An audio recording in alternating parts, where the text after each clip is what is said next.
Yeah, those were it's kind of depressing. I mean, that was those were some bad times. Man, just the bipolar depression was just they still didn't know too much about it then. And, I was on my own.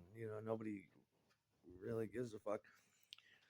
So I would just drink, and I would drink anything. I remember and after practice was done, I'd go to the Amtrak station and I'd hang around, try to get try to get money off people, drink with the bums, um, because they used to Schenectady, New York was on the way home from all these prisons in upstate. Everybody in New York City goes to prison. They go up here, or further upstate, and they get bused to Schenectady. So at the bus stops, I lived next to the Greyhound station, and I lived next door to a bar, and I lived next door to the Amtrak station. That whole Schenectady downtown was with buses and trains, and it was sad. I mean, I drink anything. You throw up Goldschlager. People used to do that, man. We used to have them in our practice room. They'd throw up all over the place. I'd make them clean it, but you'd see it. There'd be gold flakes all over the toilet bowl, all over the wall, on the floor. And I'd wake the motherfucker up with a mop in my hand. Be like, get in there and clean that. Get in there and clean that mess up. Oh, yeah. The Jagermeister. The Hunter Man. The Hunter Man. That's what it means. When I first started drinking, it was it was Meisterbrow, Mr. Beer. It's something you would go again. You'd go to Phase, and before there was Milwaukee's Best or any of that shit, you'd get a thing of Meisterbrow in a big red 12-pack thing. Meisterbrow had Steins on it, but the best beer of all time. I've said it before. I'll keep saying it. They should bring it back with its original formula in the most beautiful bottle too. Is my standby when I think of the '90s? I think of Dakota Hills Crazy Horse, the sweetest, maltiest shit you can ever get. Kind of reminded me of the Arizona Bottling Company, Dakota Hills. It was just Crazy Horse, and there was something in that malt liquor that people didn't agree with it. Like, it would set people off. They used to talk about it in the '90s when malt liquor was coming out like that. They're like, "Don't drink that shit; it'll make you crazy." You know? Or they talk about the formaldehyde content in uh in Jägermeister, and everything wasn't get off that wire. Jesus, and everything. It wasn't drinking. It wasn't sipping party quarts 1958 style of Colt 45 anymore, or drinking a fucking Meisterbrow with your father on the couch. You're talking about beating your wife, throwing up on the lawn, malted liquor, malted hops, and big white cloudy bong rips. Ha! I don't feel good. Well, that's what it was about, though. And it was always about drinking. It's always about getting out of line, disorderly, and ornery, and playing card games, playing drinking games, just to ensure that you were going to go to hell that night. Just like an alcoholic, I had restricted eating too. When there was food, if I did, I'd go to I Love New York and buy 2 slabs of sausage and pepperoni pizza, triangle style, pan style, and I'd let it sit there for 16 hours in the refrigerator while I methodically and one by one drank 15 beers or more. Yeah, these are the things that nobody talks about in the 90s, like how things changed radically. The drugs changed. There was the whole pharmaceutical industry was open wide, and they were making pills, powerful pills and narcotics for the most slightest condition. Like you have restless leg, or you're playing with your fingers. You need to have this drug to help you get over that. It was just a sea of barbiturate and amphetamine. All the kids were on Paxil and losing their minds, having psychotic reactions to it. Well, it's just in Paxil. It's like people kill their whole houses over this shit when they flip out. You got to be careful how you license this drug. Everybody snorted Ritalin. Everybody was taking Ritalin. The first the first time I ever heard the term vegan, and just like the weed changed incredibly, and they stopped making acid. It was a new world of megabytes. People were looking forward to the gigabyte and fucking beanie babies. I didn't understand that shit either. You'd be driving through a city and there'd be people on the side of the road selling beanie babies. It's like, whoa, who the fuck wants these and why? While your girlfriend sat in the back and fingered her clit on a hot summer day driving home playing with her gigapet. It's time to feed the gigapet. Everything was virtual. Everything was like, playing with the gigapet in my pussy. And petting the gigapet. Uh, Makeup hoe.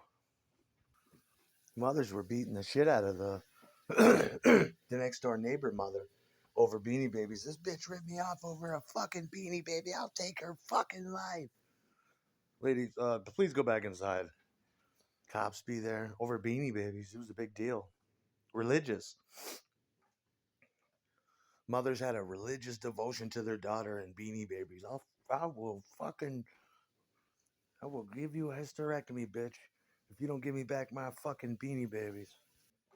That's probably how these kids got these names, like Bean. That was a big word in the 90s. It's the only time I ever heard it. It's my little Bean. Pushing my Bean around. She's my little Bean. From Beanie Baby, I imagine.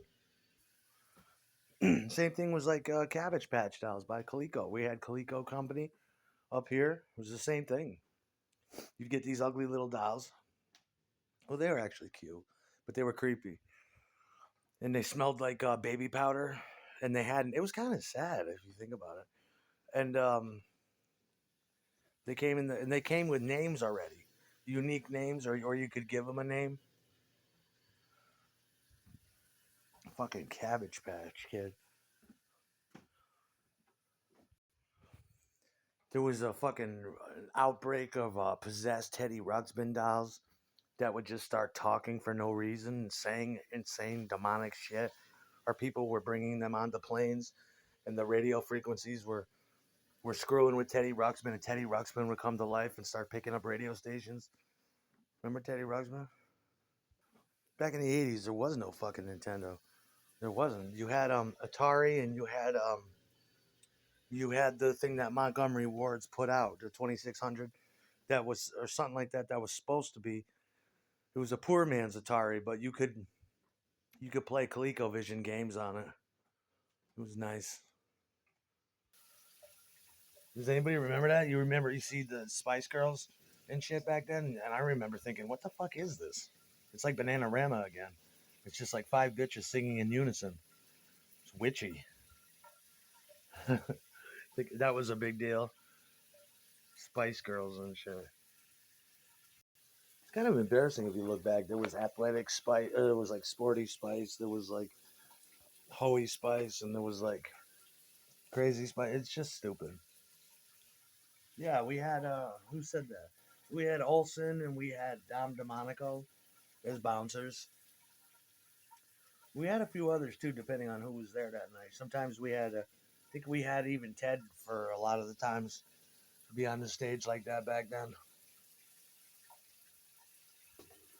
The only thing I hated about the 90s is I didn't have a penny. I was constantly, every day broke.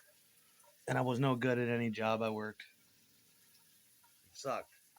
I had to rely heavily on my friends for weed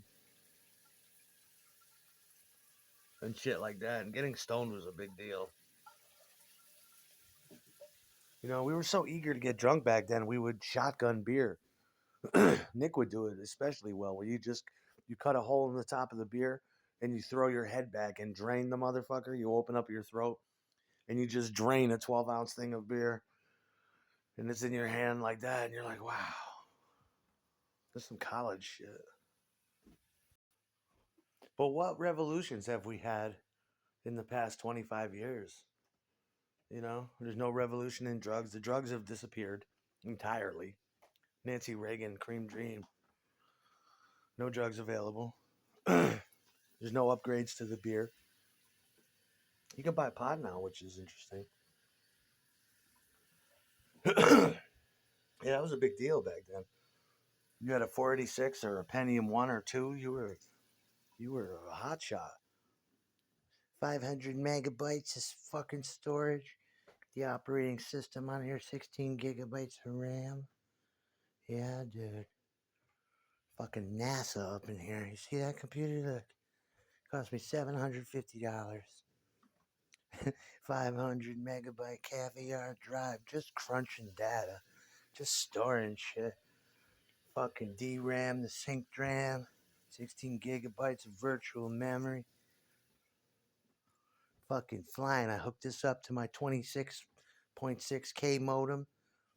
And it's just all out. Ho daddy surfing. Surfing on information, dude. Oh wow, that's awesome, 1990s guy. You're getting a hypertext markup language at the drop of a dime. Wow, wow. You could pull up a library. You could pull up a. I mean, big fucking deal, right? Think about it. It's welcome. You know, everybody's online. You got to get online. To what? To what? To read standard text about shit we already knew about, and people giving out trade secrets openly with a fucking GIF at the bottom. Some stupid picture. That's what I paid $750 for, and $50 a month to become an AOL Gold member. It's to read electronic text and get into a chat room. That's back when the chat rooms were real. There'd be 500 motherfuckers crammed in there talking about nothing. I never understood how you formed a conversation in there. There's 500 motherfuckers screaming. I'm on the internet. Hi, everybody. You know, big fucking whoop. The real revolution came around 2005 or 6 when they made YouPorn or something. That's when it meant the most. Back then, you would dedicate the only porn that was available was like a website that would post maybe 10 daily videos at only the best movies or or a cumdumpster.com. And it was just all photos, but if you wanted a video, you could spend all day downloading a raw AVI file for 30 seconds of a cum shot or something. It took all day to download it.